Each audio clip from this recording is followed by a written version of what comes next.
क्या बोलती पब्लिक? एकदम बढ़िया। यूट्यूब के इस online platform education the mission में मैं विश्वकर्मा सर आप सभी का स्वागत करता हूं। मैं आज केमिस्ट्री का दूसरा चैप्टर पढ़ाने वाला हूं। मैं पहले दूसरा चैप्टर दो पार्ट में डिवाइडेशन किया है। पहला पार्ट मैं आपको पढ़ा चुका हूं, उसकी लिंक आप लोगों को डिस्क्रिप्शन में मिल जाएगी। आप लोग हमारे इसका अगर नोट्स चाहिए होगा तो आप लोग हमारे टेलीग्राम चैनल से भी जुड़ सकते हैं। आपको वहाँ पे हर चैप्टर की नोट्स हिंदी मीडियम और इंग्लिश मीडियम दोनों में मिल जाएगी। तो आज का टॉपिक रहेगा बेकिंग सोडा। मैंने अम्ल और क्षार लवण तीनों पढ़ा दिए थे। अम्ल और क्षार के गुण बता दिए थे। अम्ल और उदस्विनीकरण क्रिया बता दिए थे। तो आज पढ़ेंगे क्या? Baking soda. बेकिंग सोडा का सूत्र होता है NaHCO3। इसको बोलते हैं सोडियम बाइकार्बोनेट। क्या बोलते हैं इसको? NaHCO3। इसको हिंदी में नाम में रासायनिक नाम है इसका sodium by carbonate. Sodium by carbonate baking soda का रासायनिक नाम है सोडियम बाई कार्बोनेट। उसका रासायनिक सूत्र है NaHCO3। बेकिंग सोडा का ऐसे आप लोग पेपर में लिखेंगे जैसे मैंने लिखा है। 2025 का क्वेश्चन है बेकिंग सोडा। यूपी में 7 सेट बनते हैं, 7 सेट में 2 बार या 3 बार पूछा जाता है हर साल ये। और इसके बनाने की विधि क्या है? सीधी बात, सोडियम क्लोराइड ले लो। सोडियम क्लोराइड के जलीय विलयन में आप अमोनिया के साथ अगर क्लोरीन कार्बन डाइऑक्साइड गैस अगर मिलाएंगे तो हमको क्या मिलेगा? सोडियम बाई कार्बोनेट, या कह सकते हो कि बेकिंग सोडा मिलेगा। क्या कहोगे? सोडियम क्लोराइड के जलीय विलयन में। किसके? सोडियम क्लोराइड के जलीय विलयन में अमोनिया तथा कार्बन डाइऑक्साइड गैस मिलाने पर क्या बनता है हमको? Sodium bicarbonate. हमारा मुख्य उत्पाद यही है, वही हमने लिखा भी है। क्या लिखा है? सोडियम क्लोराइड के जलीय विलयन में अमोनिया तथा कार्बन डाइऑक्साइड गैस प्रवाहित करने पर सोडियम बाइकार्बोनेट प्राप्त होता है।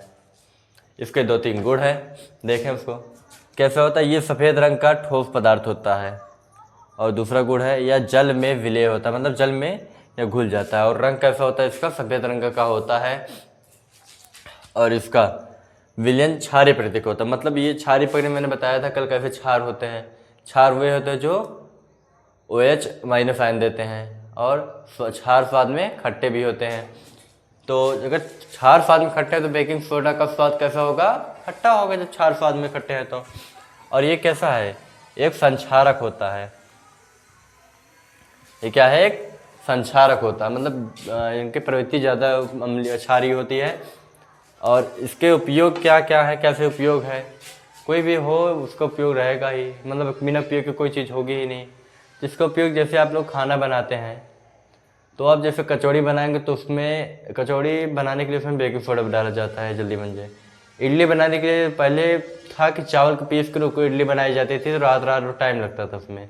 अब आया बेसन, पीसा गया, बेसन मिला, उसमें इनो डाले, बेकिंग सोडा था, बेकिंग सोडा डाले, वो 1 घंटे में फूल के तैयार हो गया। तो वही बेकिंग सोडा का प्रयोग किया जाता है। तो बेकिंग सोडा का मुख्य उपयोग क्या है? खाना बनाने में, खस्ता कचौड़ी सब वगैरह बनाने में। इसका स्वाद थोड़ा कड़वा होता है, खट्टा होता है। और इसका सबसे ज़्यादा उपयोग अग्निशमक यंत्र में भी किया जाता है। अग्निशमक यंत्र में किया जाता है। और यह प्रबल ऑक्सीकारक है, मतलब ऑक्सीजन को तुरंत अवशोषित कर लेता है। तो आप लोगों को स्क्रीन शॉट लेना हो तो ले लीजिए। इसके बाद हम आते हैं धावन सोडा पे। और बेकिंग सोडा के बाद टॉपिक आता है धावन सोडा। धावन सोडा मतलब आप धावन सोडा को ये भी कह सकते हैं कि धोने का सोडा। धावन मतलब धोने का सोडा। धोने का सोडा मतलब वही जो धोया जाता है। जैसे आप कपड़ा धोते हैं, क्या यूज करते हैं? Detergent powder. अब चाहे कौन सा ब्रांड हो, निरमा हो, कुछ भी हो, वो डिटर्जेंट पाउडर। वही क्या है? धोने का सोडा।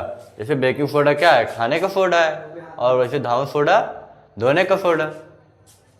धोने का सोडा का सूत्र क्या होता है? सोडियम कार्बोनेट डेका हाइड्रेट, और इसको Na2CO3 10H2O, Na2CO3 into 10H2O। रासायनिक नाम इसको सोडियम कार्बोनेट डेका हाइड्रेट होता है, या हेमीहाइड्रेट बोलते हैं इसको। और बनाने की विधि इसकी है सोडियम कार्बोनेट के हम जब गर्म करके टूट जाएगा, वियोजन क्रिया को धन में भी लिख सकते हैं, लेकिन क्या है, सोडियम कार्बोनेट के जब गर्म करेंगे, इसको हीट पे दे रहे, टेम्परेचर दे रहे हैं, जब गर्म करेंगे तो टूट जाएगा।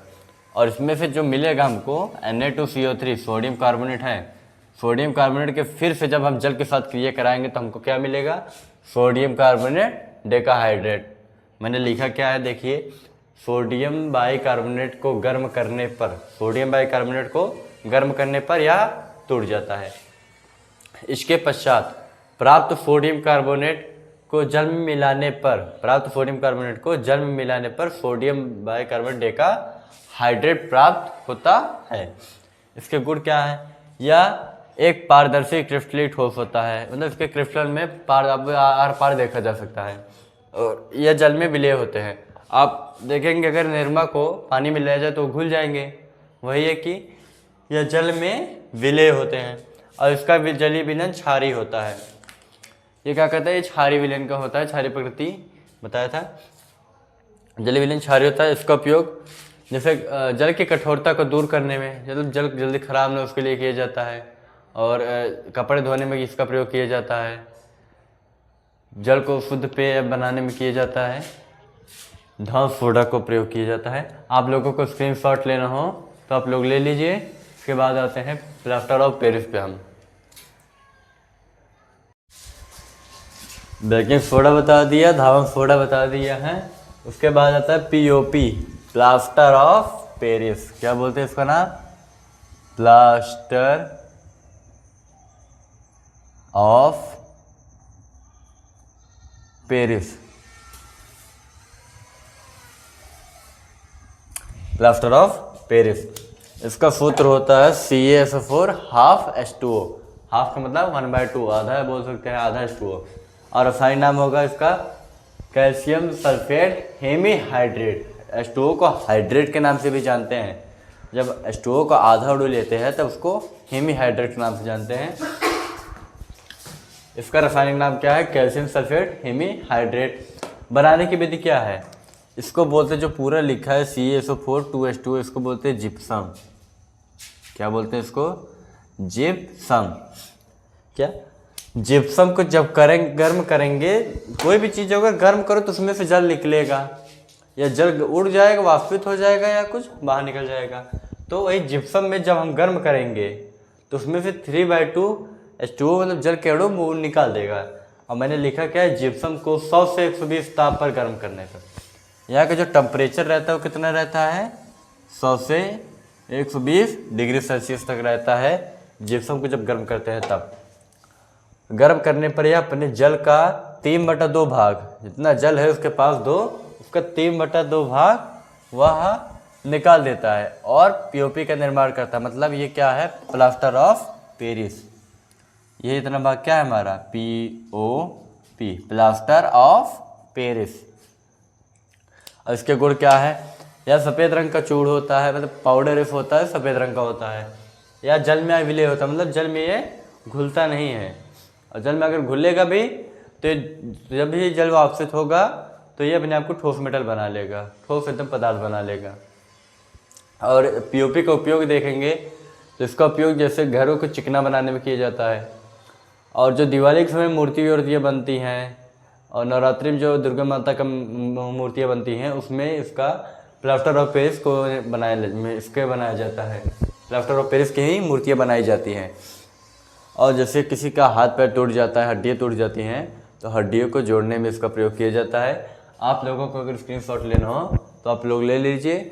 मैं इसके बाद पढ़ाने जाऊँगा विरंजक चूर्ण। प्लास्टर ऑफ पेरिस के बाद आता है विरंजक चूर्ण।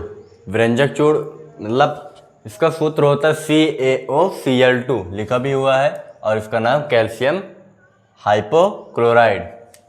और बनाने की विधि इसकी शुष्क बुझे हुए चूने में, मतलब शुष्क बुझा हुआ चूना, जैसे आप चूने खरीद लें और उसमें पानी मिलाएं तो जो मिलेगा पदार्थ वही क्या है, शुष्क बुझा हुआ चूना। जैसे वो क्या है, उसका सूत्र क्या होता है, CaOH का होल ट्वाइस।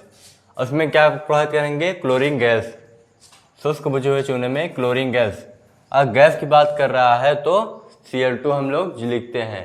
कोई भी धातु हो, अधातु हो, तत्व हो, अगर वो गैस बोल दिया तो उसमें 2 जोड़ देते हैं। कराने पर हमको क्या प्राप्त होता है, विरंजक चूड़। इसमें देखो Ca मिलेगा, यहाँ से एक ऑक्सीजन लेंगे और Cl2, CaOCl2। इसमें एक ऑक्सीजन लिया है, भी एक ऑक्सीजन 2 हाइड्रोजन बचे हैं और वो जल के रूप में बाहर आ जाएंगी। बस यही था कि शुष्क बुझे हुए चूने में क्लोरीन गैस जब भी प्रदान करेंगे तो विरंजक चूड़ प्राप्त होगा। यही होता है जब किसी मिट्टी की दीवार जो होती है, मिट्टी की दीवार, उसको इसी से पेंट किया जाता है, कलर किया जाता है।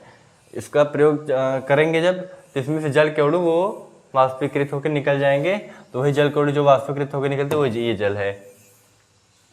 और इसके गुण क्या है, ये हल्के पीले रंग का पदार्थ होता है और यह क्लोरीन जैसी तीव्र गंध देता है, क्योंकि इसमें क्लोरीन गैस मिली हुई होती है। ये जल में मिले होते हैं। आप देखेंगे जल निकल रहा है तो मतलब जल में मिले है तभी जल निकलेगा, नहीं तो नहीं निकलेगा। और इसका उपयोग पूछा जाता है तो उपयोग में आप लोग क्या लिखेंगे, जैसे मिट्टी की दीवार को पेंट करने में और जल के कीटाणु युक्त करने में, रेशम और सब पदार्थों में बनाने में। तो आज का वीडियो हमारा यहीं पे ख़त्म होता है। तो मिलते हैं नेक्स्ट वीडियो में। हमारे टेलीग्राम चैनल को ज्वाइन कर लीजिए, उसकी लिंक आप लोगों को डिस्क्रिप्शन बॉक्स में मिल जाएगी। इफ़ अगर आपको कोई दिक्कत होती है, परेशानी होती है, तो आप लोग को इंस्टाग्राम पे हमको DM करिएगा, हम लोग उस पर समाधान आपको देंगे। आपको लोगों को इंस्टाग्राम की लिंक हमारे डिस्क्रिप्शन बॉक्स में मिल जाएगी। तब तक के लिए धन्यवाद, मिलते हैं नेक्स्ट वीडियो में।